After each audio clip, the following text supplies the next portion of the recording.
ఈ 2 ఏళ్ల కాలంలోనే చంద్రబాబు నాయుడు గారు 20,135 కోట్ల రూపాయల ఎలక్ట్రిసిటీ ఛార్జెస్ బాదుడే బాదుడు. రిజిస్ట్రేషన్ ఛార్జీలు 50% పెంచినాడు. భూములు కొనాలంటే షాక్ కొట్టించే పరిస్థితి. గ్రామాల్లో ప్రజలు త్రాగునీటి పైన ఛార్జీలు వసూలు చేస్తూ ఉన్నారు. గ్రామాలలో ప్రజలు తాగే త్రాగునీటి పైన కూడా ఛార్జీలు వసూలు చేస్తూ ఉన్నారు. లేటెస్ట్గా వెహికల్స్ మీద రోడ్ సెస్ అంట.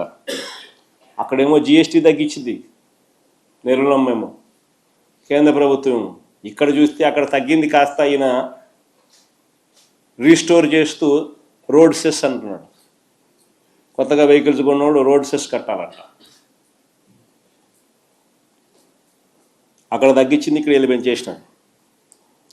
అన్ని రకాల రోడ్లకు టోల్ గేట్లు పెట్టి వసూలు చేయడం ఒక వడ్డనైతే, మరో రూపంలో రోడ్ సెస్ పేరిట వాహనాల మీద వడ్డిస్తూ ఉన్నారు. రాష్ట్రంలో జరుగుతూ ఉంది. మరోవైపు రాష్ట్రానికి రావాల్సిన ఆదాయాలు రావడంలా, రాష్ట్రానికి రావాల్సిన ఖజానాకు రావాల్సిన డబ్బులు ఖజానాకు రావడంలా, ఇలా జోబీలు లేకపోతాం. అందుకనే రాష్ట్ర ఆదాయాలు తగ్గుతూ ఉన్నాయి. ఇసుక స్కామే, మట్టి స్కామే, సిలికా స్కామే, క్వాడ్స్ స్కామే, లాటరైట్ స్కామే. రాష్ట్రంలో పెద్ద ఎత్తున గ్రామంలో కనిపించే విధంగా లిక్కర్ మాఫియా, అధిక ధరలకు పీపీఏలు చేసుకుంటూ స్కాములు, కమిషన్లు.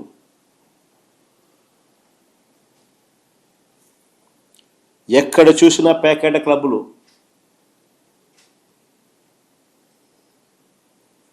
ఏ ఊళ్ళో చూసినా రేషన్ మాఫియా. ఈరోజు రాష్ట్రంలో చెప్తా ఉన్నాను, కింద నుంచి పైదాకా ఏ పని కావాలన్నా కూడా లంచం ముట్ట చెప్పాల్సిందే. రాష్ట్రంలో పరిస్థితి ఇది.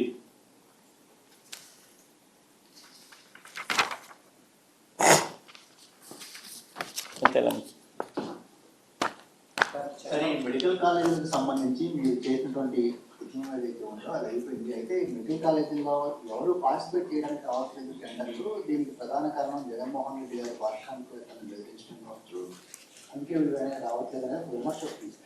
విమర్శ ఏంటంటే మంచిదే కదా స్వామి, తప్పేముంది. ఎవడు రావడం లేదు అని అంటే సంతోషించాల్సింది పోయి దానికి విమర్శ అంటావు నువ్వు.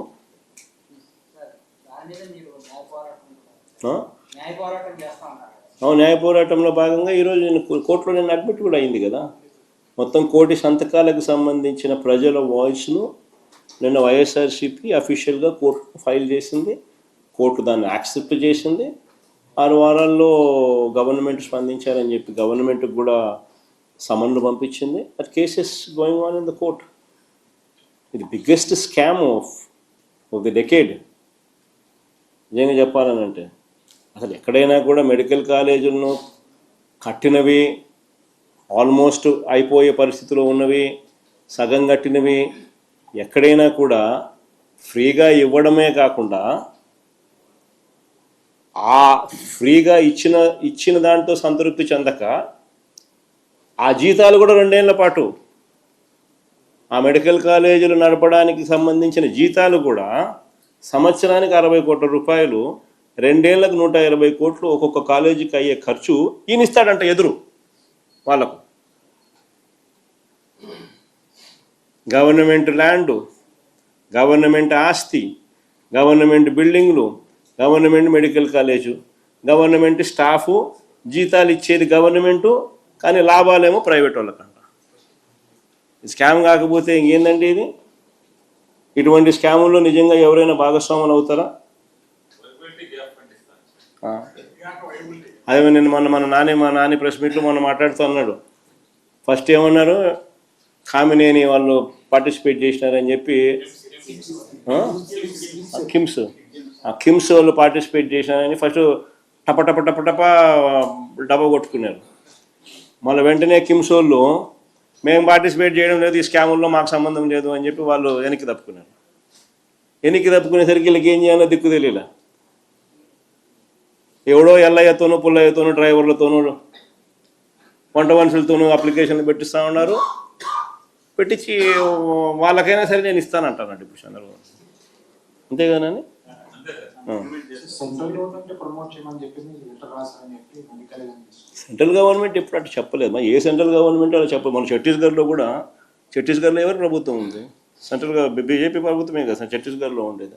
అక్కడ కూడా 13 మెడికల్ కాలేజీలు కొత్తవి గవర్నమెంట్ మెడికల్ కాలేజీలు మొన్న స్టార్ట్ చేసినారు ఛత్తీస్గఢ్లో కూడా. గవర్నమెంట్ ఆఫ్ ఇండియా ఏదైనా కూడా ఎప్పుడూ కూడా కొత్త మెడికల్ కాలేజీలు ఎవరైనా పెట్టాలనుకుంటే కొత్తగా మీరు పెట్టుకోండి, అప్లికేషన్ మీకు ఇస్తారు. అదొక పద్ధతి. ఇప్పుడు కొత్తగా నువ్వు పెట్టాలనుకుంటున్నావు అనుకుని కొత్తగా అప్లికేషన్ పెట్టుకో వేరే చోట. నువ్వంతకు నువ్వే భూములు కొనుక్కో, నువ్వంతకు నువ్వే బిల్డింగులు కట్టుకో, నువ్వంతకు నువ్వే అన్ని రకాలుగా అన్నీ చేసుకో. గవర్నమెంట్ నీకు సపోర్ట్ చేస్తుంది. ఏది? పర్మిషన్ల పరంగా. అదొక పద్ధతి. అది ఏ గవర్నమెంట్ అయినా సపోర్ట్ చేస్తుంది. కానీ ఈ మాదిరిగా స్కాములు చేస్తూ గవర్నమెంట్ ఆల్రెడీ కట్టిన బిల్డింగులను, గవర్నమెంట్ ఆల్రెడీ కట్టిన ఆస్తులను ప్రైవేట్ వాళ్ళకు ఊరికనే ఇచ్చేసేయడము, మీ జీతాలకు కూడా గవర్నమెంట్ ఇవ్వడం, ఇట్లాంటి ఎవడు చేయమని చెప్పి ఏ గవర్నమెంట్ ఎప్పుడు కూడా చెప్పదు.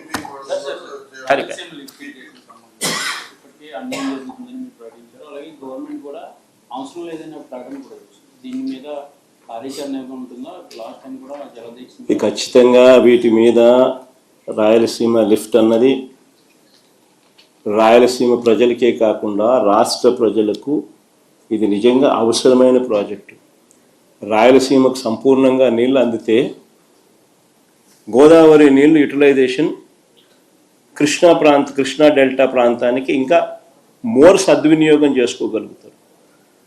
రాయలసీమకి నీళ్ళు అందకపోతే ఆ గోదావరి నుంచి వచ్చే నీళ్లు రాయలసీమకి ఇస్తారా, కృష్ణా డెల్టాకి ఇస్తారా? సో ఇది రాష్ట్రానికి సంబంధించిన వెరీ ఇంపార్టెంట్ సబ్జెక్ట్ ఇది. వీటికి సంబంధించి ఎక్కడా కూడా మనం అన్యాయం చేయడం లేదు ఎవరికి. మనము మన రాష్ట్రానికి మాత్రం న్యాయం జరిగేట్టుగా మాత్రమే అడుగులు వేస్తూ ఉన్నాం.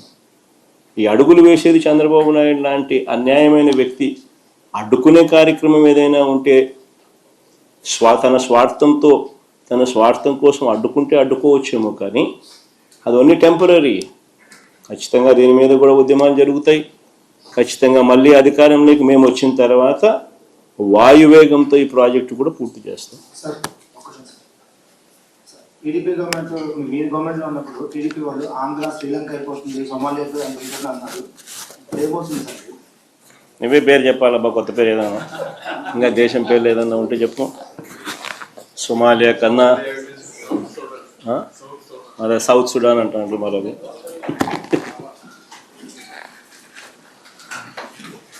ఈశ్వరు